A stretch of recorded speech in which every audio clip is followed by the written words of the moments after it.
بسم اللہ الرحمن الرحیم. السلام علیکم. کیپٹل ٹاک کے اسپیشل ایپیسوڈ کے ساتھ حامد میر آپ کی خدمت میں حاضر ہے.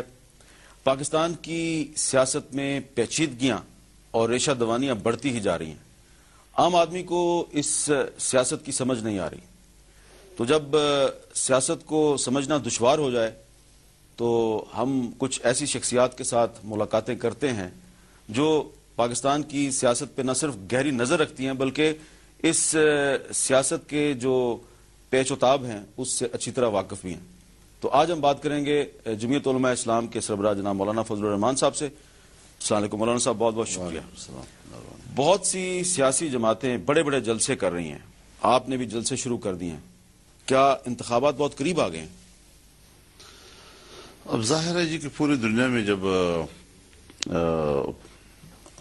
پارلیمنٹ کا جو مدت ہے اس میں جب آخری سال آنے لگتا ہے تو انتخاب کی طرف بھی لوگ چلتے ہوئے دکھائی دیتے ہیں اور اسی حوالے سے ان کی ایکٹیویٹیز جو ہیں اور ان کی مصروفیات وہ ذرا مختلف ہو جاتی ہیں. تو سب لوگ جانتے ہیں کہ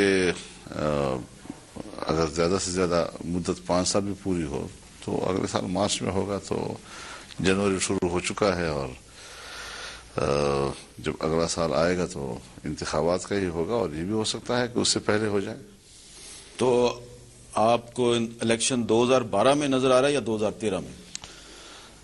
جن حالات سے ہم گزر رہے ہیں اور جو پیچیدگی اس وقت ملک میں ہے اور جس طرح ایک سیاسی بیداری دوبارہ منظر پہ آ رہی ہے, تو ایک طرف حکومت کی ناکامیاں اور دوسری طرف حزب اختلاف کے جلسے, تو اس سے یہ امکانات ضرور پیدا ہو سکتے ہیں کہ وقت سے پہلے الیکشن ہو جائے. تو وقت سے پہلے الیکشن کی آپ بات کر رہے ہیں تو اس کا کس طرح طریقہ کار کیسے ہو سکتا ہے؟ وقت سے پہلے الیکشن کس طرح ہوگا؟ حکومت خود چلی جائے گی یا حکومت کو کوئی ہٹائے گا؟ دیکھیے, حکومت خود تو کبھی بھی نہیں جایا کرتی اور حکومت ہر طرح چاہتی ہے کہ میں مدت پوری کروں, بلکہ حکومت یہ بھی چاہتی ہے کہ میں مدت سے بھی زیادہ وقت گزاروں. لیکن اس میں جب حالات اس طرح کے پیچیدہ ہو جائیں اور پھر ہمارا ملک ایسا ہے جی کہ جس میں صرف سیاسی لوگ یا صرف عوام فیصلہ نہیں کرتے بلکہ ہمارے ہاں ایسے مقتدر اور طاقتور ادارے بھی موجود ہیں کہ وہ بھی کچھ ان فیصلوں میں شریک ہو جاتے ہیں.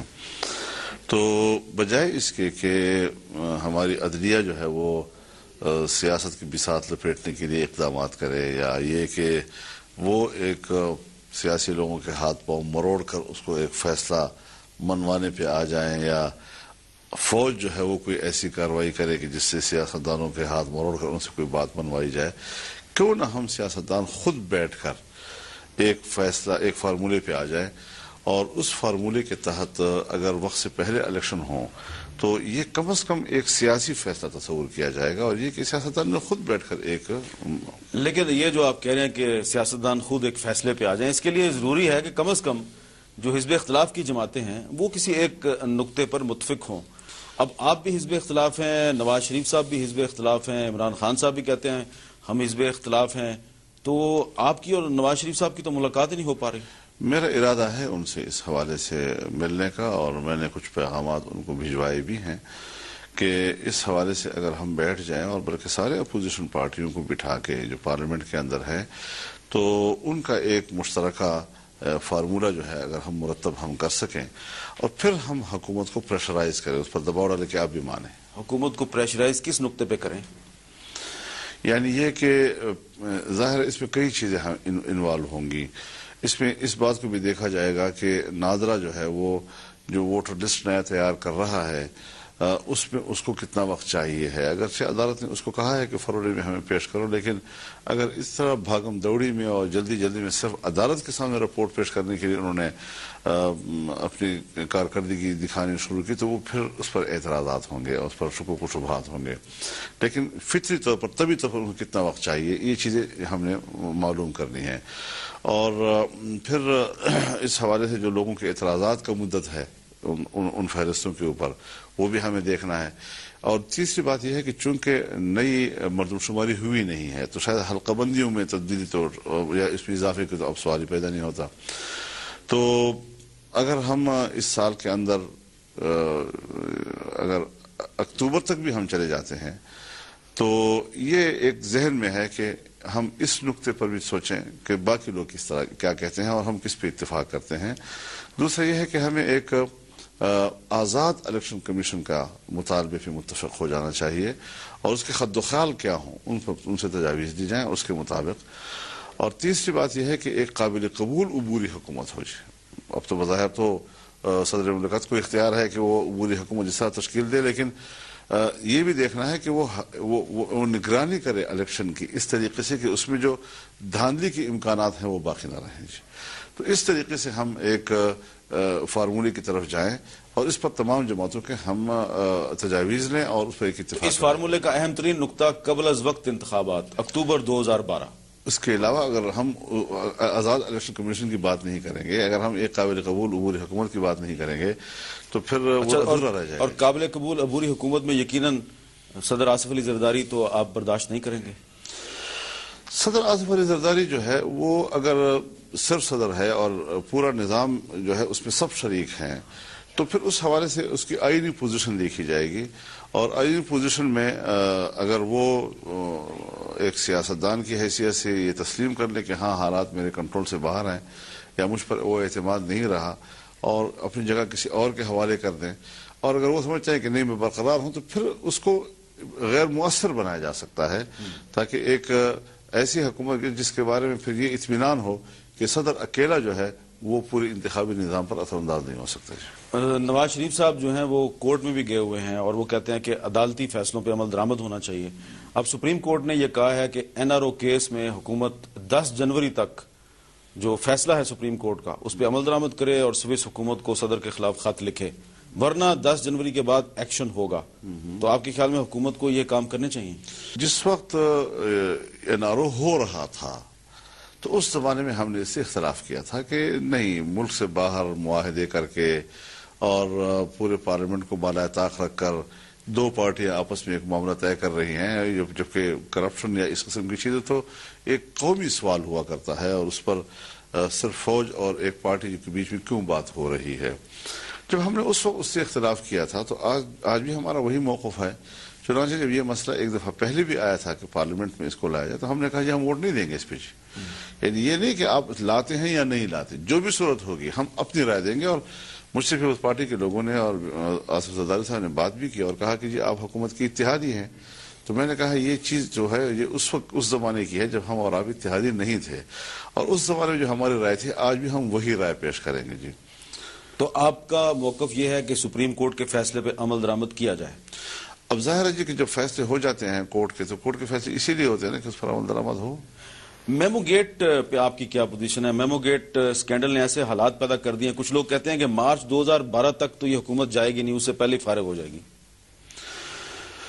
یہ اس کے دو پہلو ہیں.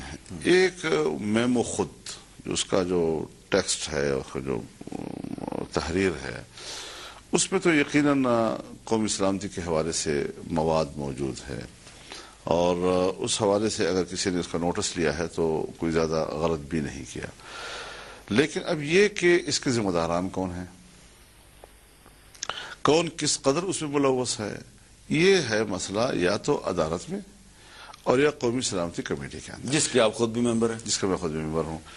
اور مجھے خود بھی کچھ عرصہ اس میں گزارنا پڑا کہ میں مسئلے کو سمجھوں کہ لا تعلق ہونے کے, اور پھر یہاں تک رسائی بھی ہم لوگوں کو نہیں ہے, تو جو چیز ہمارے سامنے آئے گی تو اسی سے ہمیں اندازہ لگے گا کہ کیا. تو اس تحقیق کے نتیجے میں کون ذمہ دار ٹھہرتا ہے, یہ اس کا انتظار آپ کو بھی ہے, ہمیں بھی ہے, سب لوگوں کو ہے. تو قومی سلامتی کی کمیٹی بھی تحقیقات کر رہی ہے, اس کمیٹی میں آپ شامل ہیں, عدالت بھی تحقیقات کر رہی ہے, تو قوم پھر کس کے فیصلے کو درست سمجھے گی, عدالت کے فیصلے کو یا آپ کے فیصلے کو؟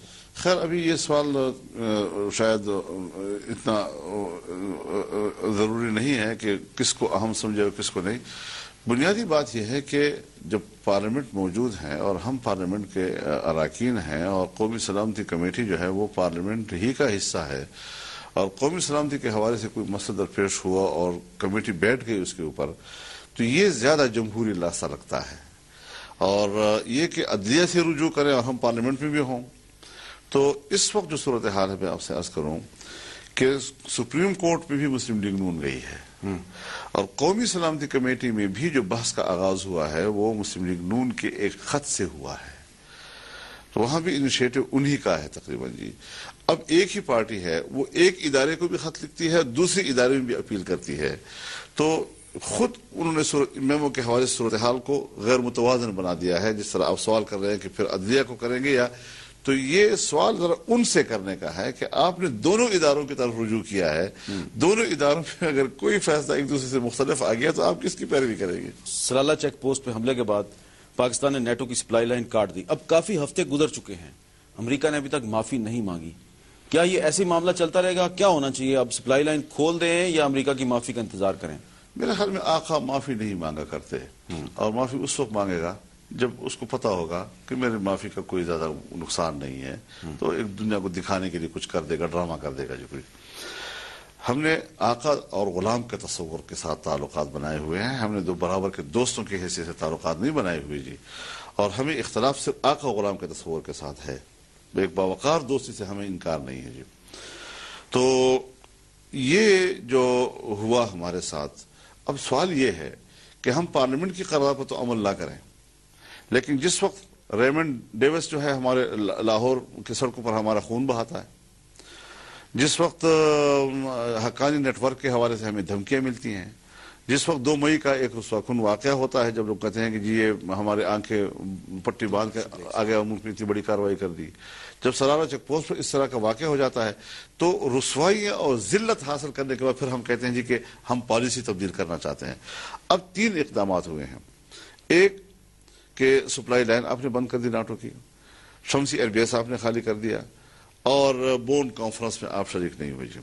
اب یہ 3 اقدامات جس کو ہم سمجھتے ہیں کہ اچھے اقدامات ہیں، برے نہیں ہیں یہ اقدامات، لیکن یہ عارضی اور علامتی قسم کے فیصلے ہیں، ابھی تک یہ ہماری مستقل خارجہ پالیسی کا حصہ نہیں بنے۔ لیکن یہ عارضی اور علامتی فیصلے بھی پہلے تو کبھی نہیں ہوئے نا، یہ اب ہوئے ہیں۔ تو کسی وقت پر آدمی بار بار جب قوم آپ سے کہتی ہے کہ بابا تمہارے 10 سال کی پالیسیوں کا نتیجہ یہ رسوا کن، تو کچھ تو قوم کے سامنے پھر رکھنا بھی پڑتا ہے نا۔ قوم کے سامنے یہ بھی تو صورتحال ہے کہ اس حکومت نے اپنی تمام تر ناکامیوں اور نااہلیوں کے باوجود جب نیٹو کی سپلائی لائن کاٹی، جب شمسی ایئر بیس خالی کروایا اور جب بون کانفرنس کا بائیکاٹ کیا، تو اس حکومت کی تو ایسی تیسی ہو رہی ہے۔ میں عرض کروں آپ سے کہ امریکہ کے ساتھ اسٹریٹجک پارٹنرشپ پر فوج اس کو سزا نہیں دے رہی، اس غلط پالیسی کی وجہ سے کورٹ اس کو سزا نہیں دے رہی، اس غلط پالیسی کی وجہ سے مسلم لیگ نون اس کو سزا نہیں دے رہی، اس غلط پالیسی کی وجہ سے کوئی اور سیاسی جماعت اس کو سزا نہیں دے رہی، کوئی شخص اس کے خلاف جلسے عام میں اس پہلو کو لے کر میدان میں نہیں آتا۔ اس کو آتا ہے بے روزگاری بڑھ گئی، کرپشن بڑھ گیا، ریلوے ختم ہو گیا، پی آئی اے ختم ہو گیا، داخلی جو موضوعات ہیں اس پر، اس کی بنیاد پر حکومت پر حملہ کیا جا رہا ہے، جو بین الاقوامی سطح پر انہوں نے پاکستان کا بیڑا غرق کیا ہوا ہے، اور پچھلی حکومت کے۔ اب سوال بنیادی یہ ہے، ایک اور سوال میں آپ کے سامنے رکھنا چاہتا ہوں کہ کشمیر کے حوالے سے 4 نکاتی فارمولہ بھی ریکارڈ نہیں ہے، اور 2001 کی پالیسی کے حوالے سے بھی ریکارڈ نہیں ہے۔ اب حکومت آگئی زرداری صاحب کے ہاتھ میں، گیلانی صاحب کے ہاتھ میں۔ گیلانی صاحب اور زرداری صاحب کی حکومت نے 4 نکاتی فارمولہ جس کا ریکارڈ نہیں ہے اس کو تو فریز کر دیا، لیکن یہ 2001 والا جو حادثہ ہے اس حوالے سے جو معاہدہ موجود نہیں ہے اس کو برقرار رکھا۔ تو سیدھی بات ہے نا کہ ہم امریکہ کی جنگ لڑ رہے ہیں، کشمیر والی جنگ کو بند کرنا امریکہ کی خواہش ہے، تو وہ معاہدہ جو حکومت کا وہ فریز کر دیا۔ یہ مشرف کا اپنا ذاتی معاملہ تھا، یہ بیک ڈور ڈپلومیسی کے ذریعے ہوا تھا، ہمیں تو کچھ پتہ ہی نہیں تھا، اور وزیر خارجہ اس زمانے کا کہہ رہا ہے کہ سب کچھ طے ہوا تو میرے پاس ریکارڈ موجود ہے۔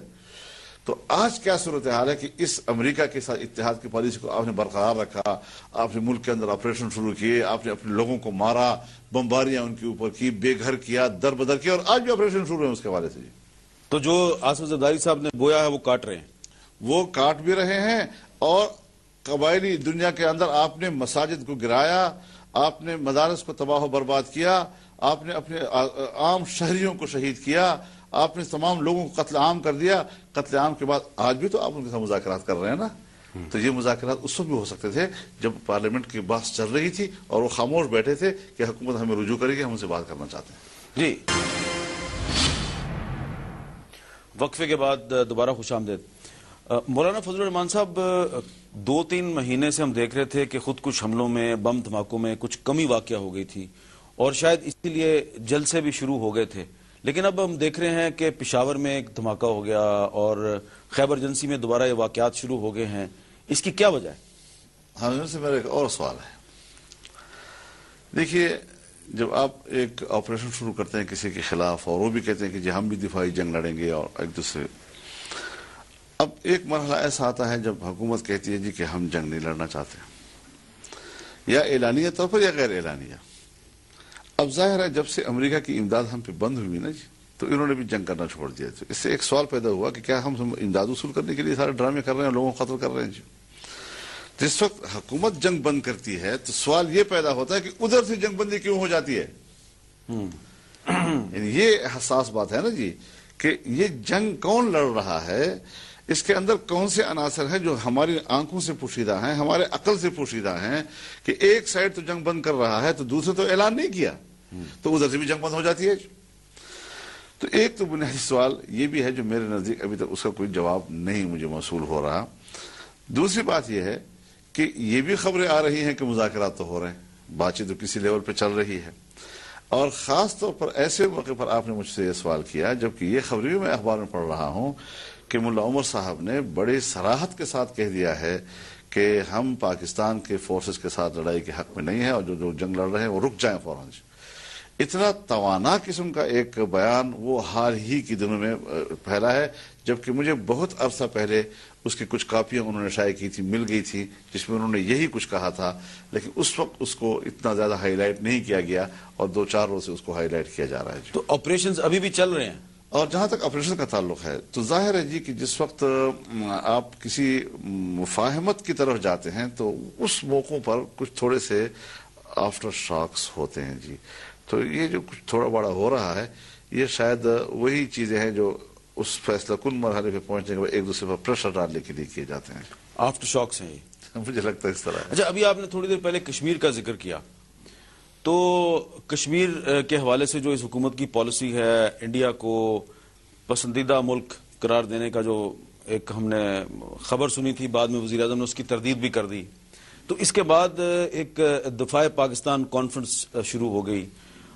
اس میں آپ کے بہت سے پرانے دوست ہم نے دیکھے، لیکن اس میں بہت سی دینی جماعتیں تھیں، اس میں جماعت الدعوہ کے لوگ بھی تھے، جنرل ضیاء الحق صاحب کی لابی ساری تھی اس میں، جنرل ضیاء الحق صاحب کی لابی، شاید شیخ رشید صاحب اور اعجاز الحق کی وجہ سے آپ کہہ رہے ہیں، باقی بھی سارے وہی تقریباً. نہیں، لیکن آپ اس میں کیوں نہیں گئے؟ مجھے دعوت ہی نہیں ہے. آپ کو دفاع پاکستان کانفرنس میں بلایا نہیں گیا؟ تب نہیں. اگر بلاتے تو آپ جاتے؟ سوچتا پھر میں اس کے اوپر. تو ان کا مقصد تو نیک ہے. معلوم کرتے کہ دفاع افغانستان کونسل بنی تو افغانستان پر حملہ ہوا، تو اگر دفاع پاکستان کونسل بنی ہے تو پاکستان پر کہیں سے حملہ کروانا ہے، یہ کیا مطلب ہے؟ یہ تو پوچھتا کم از کم ہے. نہیں، لیکن اس میں بہت سے ایسے لوگ بھی ہمیں نظر آئے جن پہ کہ پہلے مشرف صاحب کے دور میں پابندی لگائی گئی، لیکن ان کے ساتھ مشرف صاحب کے وزیر بھی ہم نے خطاب کرتے ہوئے دیکھے. تو یہ کیا چکر ہے؟ تو یہی دیکھیے، چکر کی بات آپ مجھ سے نہ پوچھیں، چکروں کی بات آپ مجھ سے زیادہ خود جانتے ہیں کہ پیچھے یہ کس کی آشیرواد سے اس قسم کے اقدامات ہوتے ہیں جس سے فضل الرحمان کو الگ تلگ رکھا جاتا ہے جی. جب سوات میں آپ معاہدے کر رہے ہیں تو ANP مذہب کے فیصلے کرتی ہے اور میں حکومت میں شامل ہوں، مجھے الگ تلگ رکھا جا رہا ہے، تو اس کے پیچھے کون ہو سکتا ہے جی؟ اچھا، پچھلے دنوں آپ کی پارٹی کے ایک سینیٹر اعظم سواتی صاحب جو ہیں، انہوں نے استعفیٰ دے دیا، وہ تحریک انصاف میں چلے گئے. ان کے ایک بھائی ہیں لائق محمد خان صاحب، وہ آپ کی پارٹی کے ٹکٹ پہ MNA بنے ہیں، تو وہ جا رہے ہیں تحریک انصاف میں یا نہیں جا رہے؟ دیکھیے، جہاں تک اعظم خان سواتی صاحب کا تعلق ہے تو انہوں نے تو بڑی صراحت کے ساتھ کہہ دیا کہ مجھے اپنی پارٹی سے کوئی شکایت نہیں، اور مجھے ایک خط بھی بھیجا انہوں نے، اور جس میں انہوں نے یہ بھی کہا کہ علماء کرام، اکابرین، آپ کا خاندان میرے ساتھ بڑے احسانات، میں اس کا ہر وقت جو ہے معترف رہوں گا اور اس تعلق کو زندگی بھر نبھاؤں گا وغیرہ وغیرہ جی. تاہم میں مستعفی بھی ہو رہا ہوں اور یہ بھی ہو رہا ہوں. اب جب ان کو مجھ سے کوئی شکایت نہیں، میری پارٹی سے کوئی شکایت نہیں ہے، تو پھر میں کیا تبصرہ اس کے اوپر کروں؟ جہاں تک لائق محمد خان کا تعلق ہے، دیکھیے اگی جو ہے ان کا حلقہ انتخاب ہے، اور اگی کے بہت بڑے جلسے عام میں جی، یعنی یہ میں سمجھتا ہوں کہ اس سرزمین پر شاید اس سے بڑا جلسہ آج تک کسی نے دیکھا نہیں ہے جی. اس جلسے عام میں انہوں نے صرف خود نہیں، اپنے بیٹے کو بھی لا کر کھڑا کیا ہے کہ میں بھی اس جماعت میں زندگی گزاروں گا مکمل، اور میرے بعد پھر اگلی نسل کو بھی کہہ رہا ہوں کہ وہ بھی جمعیت میں اپنا وقت گزارے گا، اور میں جمعیت میں آیا ہوں جمعیت میں زندگی گزارنے کے لیے، جمعیت سے جانے کے لیے نہیں۔ تو یہ کافی ہے ہمارے لیے ایک امتحانی اس حد تک، اور ہم جب جماعت کے ساتھ وہ اس طرح کے ایفائے عہد کا اظہار کرتا ہے تو ہم قبول کرتے ہیں اس کو۔ جب جماعت سے کوئی شکایت ہی نہیں ہے تو پھر کیا تبصرہ کر سکتے؟ تو آپ کو اعظم سواتی سے بھی کوئی شکایت نہیں ہے اور عمران خان سے بھی کوئی شکایت نہیں ہے؟ اعظم سواتی صاحب سے یہی شکایت ہے کہ بلا وجہ پارٹی کیوں چھوڑی؟ دیکھیے میں گزارش کروں گی، ہم جمعیت والے جو ہیں نا، یہ جمعیت کو ماں سمجھتے ہیں کہ جس کی گود میں ہم نے پرورش پائی، جس میں ہم نے بہت کچھ سیکھا، اور پھر کارکن جو ہے وہ اپنی ماں کے ساتھ ایک فدائیت کا جذبہ رکھتا ہے، اس سے ایک وفاداری کا جذبہ رکھتا ہے۔ لیکن افسوس ان لوگوں پہ ہوتا ہے جو اس ماں کو داشتہ سمجھتے ہیں اور اپنی ہوس پوری کر کے چلے جاتے ہیں اور پھر ایک دوسری داشتہ کی تلاش میں شروع ہو جاتے ہیں۔ آپ کہہ رہے ہیں کہ اعظم سواتی نے اس ماں کو داشتہ سمجھا؟ بہت سے لوگ اس طرح کے ہوتے ہیں، اس لسٹ میں چلا گیا، مجھے افسوس ہے اس کے اوپر۔ تو یہ تو پارٹی چھوڑ کے تو بہت سے لوگ آج کل جا رہے ہیں اور وہ تو کہتے ہیں ہم انقلاب لے کے آئیں گے اور سونامی لے کے آئیں گے۔ جہاں تک سونامی، دیکھیے ایک پارٹی کا نام تحریک ہے۔ میں نے جتنی بھی مفکرین کو سنا ہے یا جتنا بھی ایک طالب علم کی حیثیت سے لفظ تحریک کو میں سمجھ سکا ہوں، تحریک کو عام طور پر سمندر کی لہروں سے تو تعبیر کیا گیا ہے، لیکن بھونچال، طوفان اور سونامی سے کبھی تعبیر نہیں کیا گیا ہے۔ تو یہ تو اس تحریک کے جو روح ہے اس کے منافی اس کی تعبیر ہے۔ تو ایک تو اس حوالے سے بھی دیکھنا چاہیے کہ ایک جذباتی قسم کے نعرے ہوتے ہیں، اور ان نعروں سے کہتے ہیں کہ چینج آئے گا، تو چینج کی بات تو جی سن 47 میں بھی ہم نے کی، 63 سال ہو گئے ابھی تک ہم چینج کی انتظار میں ہیں۔ غریب انسان کے لیے جو نعرہ دیا تھا ذوالفقار علی بھٹو صاحب نے، اس سے شاید کوئی توانا آواز نہیں پاکستان کی تاریخ میں۔ تو کیا صورتحال ہے آج، کیا ملا قوم کو؟ اور اگر امریکہ کو دیکھا جائے، اوباما صاحب نے کہا چینج، اسی پہ الیکشن لڑا جی، بیچارہ ادھر دیکھ رہا ہے کہ کیا کروں جی۔ تو یہ نعروں سے تبدیلیاں نہیں آتی جب تک کہ نعرے کے پیچھے ایک باقاعدہ منشور نہ ہو۔ جمعیت علماء چونکہ ایک باقاعدہ منشور رکھتی ہے اور اس منشور کو قرآن و حدیث کی روشنی میں طے کیا گیا ہے اور اکابر اور جید علماء کرام نے طے کیا ہے، تو تحریک کی صورت میں ہم نے چلنا ہے اور اپنے نظریات پر کاربند رہتے ہوئے چلنا ہے، اور اس تأثر کو جگہ نہیں دینی کہ خدا نخواستہ ہمارے پشت پر کہیں بین الاقوامی قوت آ گئی ہے یا کوئی داخلی مقتدر قوت آ گئی ہے، اور اس کی بنیاد پر تو پھر آپ ہمیشہ اقتدار میں آ کر بھی ان کے مفادات کے لیے کام کریں گے۔ لیکن آپ اس رائے کو کس طرح جھٹلا سکتے ہیں، اس حقیقت کو کیسے جھٹلا سکتے ہیں کہ پاکستان کے نوجوانوں کی ایک بڑی اکثریت روایتی سیاستدانوں سے تنگ آئی ہوئی ہے اور اسی لیے وہ عمران خان کے پیچھے کھڑے ہو گئے ہیں؟ ہاں، ان کو سمجھانے کی ضرورت ہے کہ دیکھیے تحریک انصاف کو ہم کئی حوالوں سے دیکھنا چاہتے ہیں۔ ایک اس حوالے سے بھی کہ دنیا میں جو جنگ ہے وہ تہذیبی جنگ ہے، اور اس تہذیبی تصادم میں جہاں مغرب اور امریکہ ہمارے اسلامی اقدار اور شعائر اور ہمارے تہذیب کو روندنا چاہتا ہے اور اپنی تہذیب کو ہمارے معاشرے پہ مسلط کرنے کی جنگ لڑ رہا ہے، اور اس کے لیے ریاستی طاقت استعمال کر رہا ہے، اس کے لیے این جی اوز کی، اس کے لیے مشنریز کی، اور حتیٰ کہ حکومتوں کو پریشرائز کرتا ہے، تو ایسے وقت میں جب ہم دیکھتے ہیں کہ آپ جس کلچر کو متعارف کرا رہے ہیں وہ کلچر ہمارا نہیں ہے، ہمارا اسلامی نہیں، ہمارا وطنی نہیں، ہمارا قومی نہیں ہے، اور اس مولانا صاحب قطع کلامی کی معافی چاہتا ہوں، جب تحریک انصاف کے جلسے میں نماز کا وقت آتا ہے تو عمران خان نماز پڑھتے اکیلے ہیں؟ اکیلے نہیں پڑھتے ہیں، شلوار قمیض پہن کے آتے ہیں۔ اچھا، ہاں تو یہ جینز جو ہے وہ صرف ہوائی جہاز میں پہنتے ہیں؟ اچھا، نہیں آپ کیا چاہتے ہیں؟ جس طرح ایک عام پاکستانی ہے ویسے عمران خان ہے۔ دیکھیے میں عرض کروں، جب آپ متعلقہ خواتین کے ساتھ اپنی متعلقہ خاتون کو یہاں اپنے گھر میں ٹھہرائیں گے، لندن میں جا کر اس کے گھر میں ٹھہریں گے، بچے جو ہیں یہودی مذہب کے مطابق ماں کے ساتھ رہیں گے، یہودی مذہب بچے مسلمان ہیں اور وہ یہودی کو اسکولوں میں پڑھیں گے. بچے مسلمان ہیں, اللہ کرے مسلمان ہوں, مجھے خوشی ہوگی کہ مسلمان ہوں, میں کسی کو کافر بنانے کا شوقین نہیں ہوں, لیکن تہذیب جو ہے وہ ہماری والی نہیں ہوگی. ہم یہاں پر ان کو اپنے ساتھ باہوں میں باہیں ملا کر, یعنی آپ مجھے چھیڑ رہے ہیں, میں اس پر زیادہ بحث کرنا نہیں چاہتا تھا, لیکن ایک نوجوان کو آپ نے کہا کہ نوجوان کو سمجھانا ہے کہ ہماری تہذیب و تمدن وہ کہاں چلا گیا. میوزیکل شوز میں ہمارے جلسے تبدیل ہو گئے ہیں, دختران قوم کے رقص سرود میں ہمارے جلسے تبدیل ہو گئے ہیں. ملی نغمے ہوتے ہیں, ملی نغمے نہیں ہوتے حضرت, وہ سارے کے سارے جو ہے.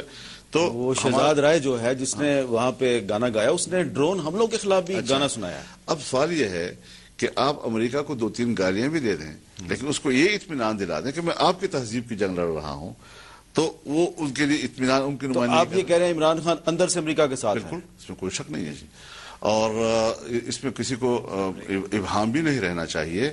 اور میرے پاس اور بھی بہت سی معلومات ہیں جس کو میں چاہتا نہیں لوگ سمجھیں گے کہ شاید خواہ وہاں کسی کے پیچھے پڑ گیا ہے. تو ایک تو تہذیبی حوالے سے کہ میں سمجھتا ہوں کہ جب تہذیبی جنگ دنیا میں ہے اور ایک قوت مغربی تہذیب کا نمائندہ بن کر ملک کی سیاست کر رہا ہے, تو میں اس کی حمایت نہیں کر سکوں گا. دوسری چیز جو ہے کہ جو لوگ وہاں شامل ہو رہے ہیں, جس کا آپ کو ایک چینج, کیا جو قوت اس رواں دواں ان کی طرف جا رہی ہے وہ کیا تبدیلی والی قوت ہے؟ جاوید ہاشمی, جاوید ہاشمی تبدیلی والا شخصیت ہے؟ میرے لیے قابل احترام ہے, مسلم لیگ نون میں رہے ہیں, لیکن مسلم لیگ کا کون سا آدمی ہے جو تبدیلی کی بات کرتا ہے؟ ملک انہوں نے بنایا, ملک پر آج تک وہ مسلط وہی طبقہ ہے, وہی لوگ ہیں. صرف ایک مشرف کے دور میں, معتوبی کا دور اس نے گزارا ہے جو قابل تحسین ہے, اس میں ضرورت میں ان کو سلام پیش کرتا ہوں. لیکن یہ کہنا کہ ایک شخص جو ہے صرف مشرف کے دور میں مستحکم رہا اپنی پارٹی کے ساتھ, اپنی پارٹی کو چھوڑ کر دوسری پارٹی میں چلا جانا اور پھر اس کو داد تحسین دے دینا, یہ مجھے سمجھ میں نہیں آ رہی بات. تو ایک شخص کے ذاتی کردار کو اس وقت تک دیکھا جائے گا جب آپ دیکھ رہے ہیں کہ آپ مشرف کی پوری ٹیم میں جا کر شامل ہو رہے ہیں, مشرف کے ایڈیشن بن رہے ہیں, تو اس کے بعد آپ تبدیلی کا تصور کیسے کر سکتے ہیں؟ یہ جناب وہ خانہ بدوش سیاسی قبیلہ ہے جو ہمیشہ اقتدار کا سراب دے کر وہاں پڑاؤ ڈالتا ہے. تو اس کا مطلب ہے اقتدار عمران خان کو مل رہا ہے, واللہ عالم. یہ تو آپ کو پتہ چل گیا ہے. میں سمجھتا ہوں کہ یہ اس سے مجھے اختلاف ہے کہ میڈیا بھی یک طرفہ طور پر جب مصروف ہو جاتی ہے تو پھر میڈیا بھی ایک سوال نشان بن جاتا ہے. آپ ناراض نہ ہوں کہ وہ کس کے اشارے, جیسے مغرب کی میڈیا جو ہے جس کو لوگ آزاد میڈیا کہتے ہیں, لیکن مغرب کی ایک طے شدہ پالیسی سے ہٹ کر ایک لفظ بھی وہ نہیں کہتے اور اسی پہ سارے گردان چڑھا دیتے ہیں. یہاں پر بھی ہماری میڈیا کچھ اسی طرح کی بن گئی ہے کہ اس سے پتہ چلتا ہے کہ شاید کہیں کوئی قوت ایسی تو نہیں ہے کہ جس کے بعد ساری ہوائیں ہی اس کی طرف پلٹ گئی ہیں. لیکن مجھے اس کی کوئی فکر نہیں. کیوں؟ میں ایک نظام کے ساتھ جنگ لڑ رہا ہوں, میں ایک فرد کے ساتھ نہیں. ایک وقفہ, اور وقفے کے بعد مولانا فضل الرحمان صاحب سے پوچھنا ہے کہ یہ نظریاتی سیاست کی بات کر رہے ہیں, تو پاکستان میں نظریاتی سیاست تو جماعت اسلامی بھی کرتی ہے, تو پھر جماعت اسلامی جو ہے وہ تحریک انصاف کے ساتھ بات چیت کیوں کرتی ہے؟ یہ تو بہت بڑا تضاد ہے. وقفے کے بعد دوبارہ ملتے ہیں.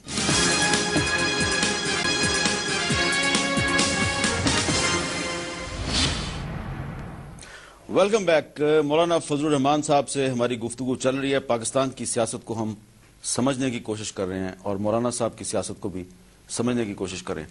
مولانا صاحب, آپ وقفے سے پہلے تحریک انصاف پہ تنقید کر رہے تھے. کیا یہ درست نہیں کہ جماعت اسلامی بھی ایک نظریاتی جماعت ہے اور جماعت اسلامی جو ہے وہ تحریک انصاف کے ساتھ بھی مذاکرات کر رہی ہے اور آپ کے ساتھ بھی ان کے مذاکرات ہو رہے ہیں؟ میری بات کو آپ تحریک انصاف پر تنقید سے تعبیر نہ کریں.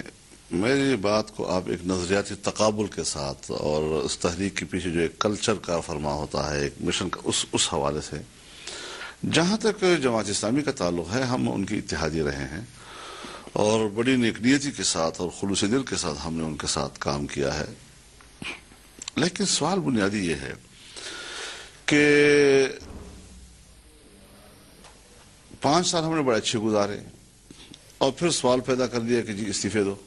ہم نہیں دینا چاہتے تھے, ہم اس فلسفے کے خلاف تھے, لیکن ایسی صورتحال پیدا کر دی معروضی لحاظ سے کہ جیسے استعفیٰ دینے والا وہ تو مشرف کا مخالف ہے اور نہ دینے والا اس کا حامی ہے.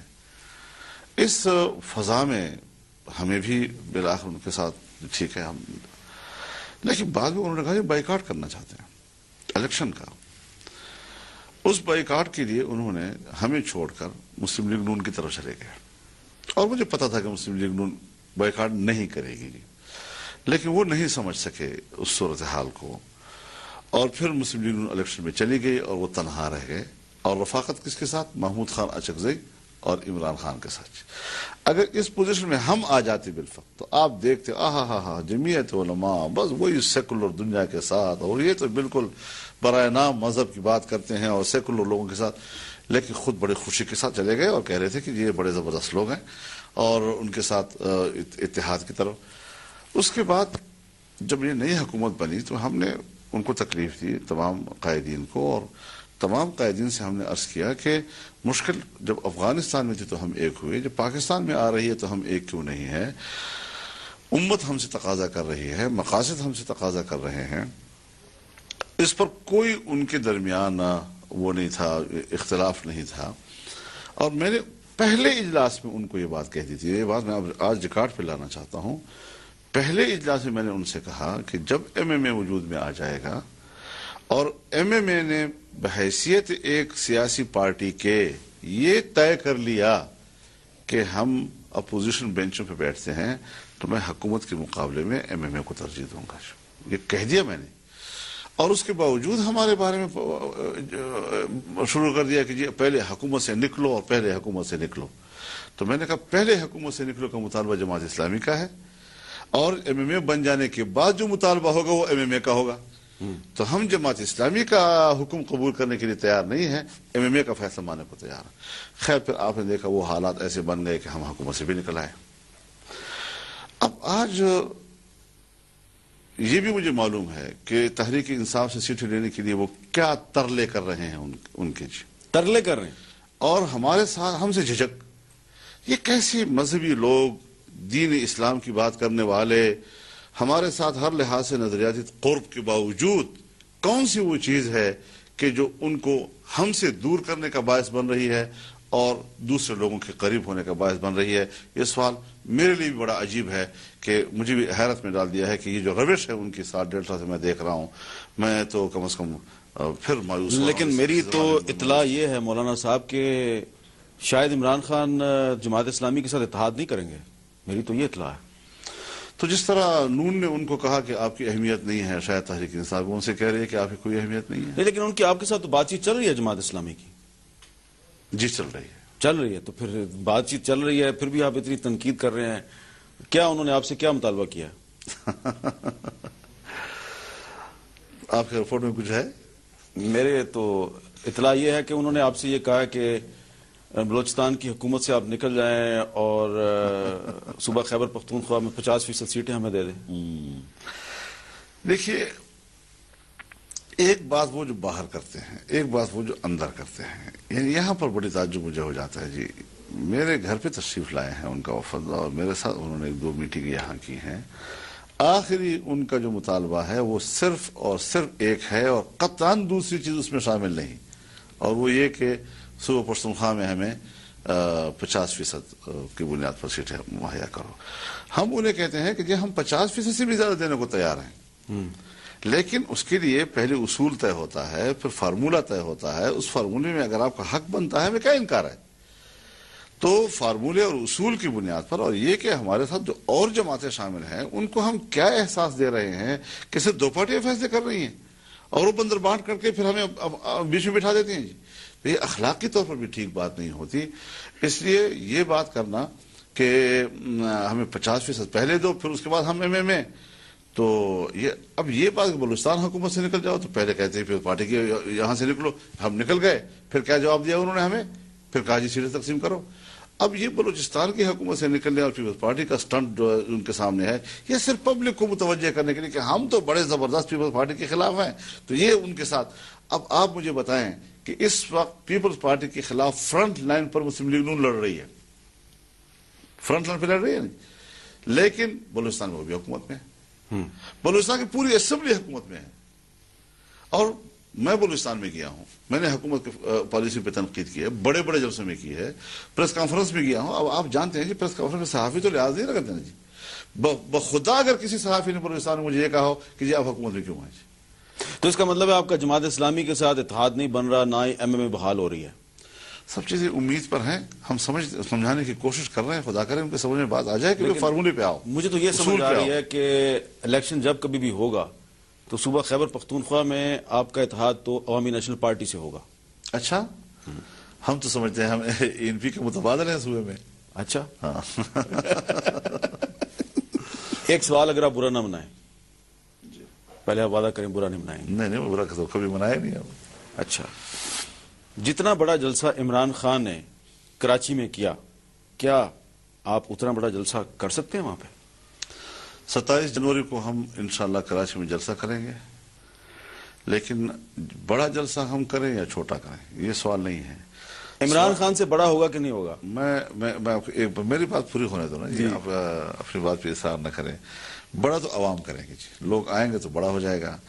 لیکن میں اس بات پہ سوچتا ہوں کہ آپ اور آپ کا جیو جو ہے وہ ہمیں کتنی کوریج دے گا, اس کے برابر دے گا, اس کے آدھا دے گا, اس کا پونا دے گا, اس کا چوتھائی دے گا, کچھ نہیں دے گا, یہ بھی تو بتا دو. اگر آپ نے عمران خان کے جلسے کے برابر نہ کریں, آدھا بھی کر دیں اس کے مقابلے میں, تو آپ کو بہت کوریج نہیں. برابر سے تو ہم آگے جائیں گے انشاءاللہ. برابر سے آگے جائیں گے. لیکن میں آپ کو بتاتا ہوں نا جی کہ مانسہرہ میں ان کی بھی جلسے ہوئے ہیں, میرے بھی جلسہ ہوا. میں آپ کو بلا مبالغہ کہتا ہوں کہ ان کا جلسہ ہمارے جلسے کے کونے میں سما سکتا تھا جی. آپ نے ہمیں کیا کوریج دی؟ اچھا, جلسی تھی وہ. اور میدان میں جلسے ہوئے, ان کا بھی ہوا, ANP کا بھی ہوا. سب سے بڑا جلسہ جمیعت علماء اسلام کا تھا. آپ نے کیا کوریج دی اس کو؟ تقابل دیکھ لیں. شکایت ہے وہ بھی کرتے ہیں آپ سے کہ آپ ہمیں کوریج نہیں دیتے جی. اسفندیار ولی خان نے بھی آپ سے شکایت کی ہے, عمران خان نے بھی آپ سے شکایت کی ہے. لیکن آپ خود بھی تو منصف ہیں. آپ خود بھی تو یہ جائزہ لے سکتے ہیں کہ عوامی قوت جو ہے اس کا مظاہرہ کون کر رہا ہے اور ہم کس کو کیا.